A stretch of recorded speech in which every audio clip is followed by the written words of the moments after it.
You know what, I'm tempted to try and climb this tree.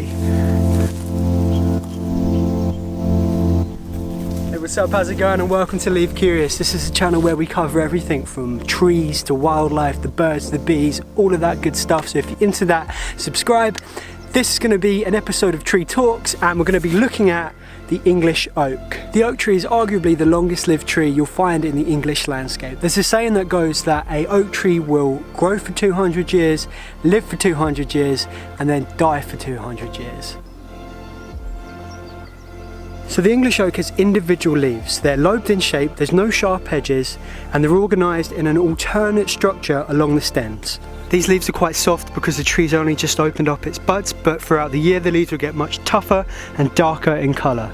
The bark of an oak tree is also pretty recognisable. It becomes very tough and rigid and fissured. In a healthy tree it's quite hard to break it off, it's so strong.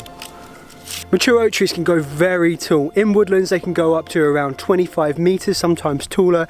This one's around about 20 metres tall. Oak trees can also have a really wide-spreading branch structure. This oak tree, interestingly enough, is an old pollard. So as we work our way up the stem here, we can see that this is the old pollard point.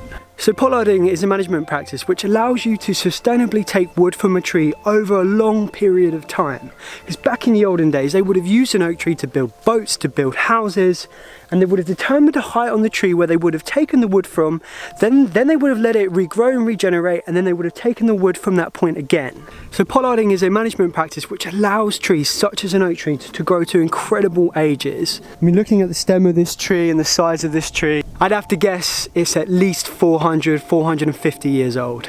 I have to admit, I'm a little bit stunned by what's going on down here. I've never seen coloration like this on an oak tree before. It's quite stunning actually, and it's not particularly powdery like a fungus or anything. You know what, I don't know what's going on here, and I'm gonna have to find out. Another really great way to identify the oak tree is by the acorns. It's the wrong time of year to be spotting acorns on an oak tree, but they are really iconic, and it's remarkable to think that from a tiny acorn, a tree such as this size can grow. It really does blow my mind every time. Although oak trees are majestic and magnificent, they are under threat from acute oak decline.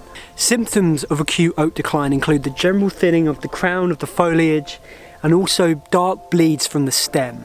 Acute oak decline are a combination of factors which lead to the stresses of the oak tree. So acute oak decline can often start in the form of environmental stresses such as waterlogging or droughts, and then this allows pests and diseases such as insects and funguses and bacteria to move in and stress the tree further.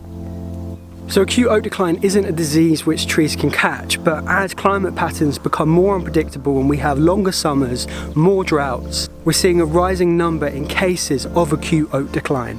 But I'm happy to say that this tree looks like it's in fine condition. So the English oak tree, it really is one of the most majestic, one of the most brilliant trees you'll find in the English landscape. And I have to say, if you were to ask me to pick a favourite tree, I'd have to say the oak.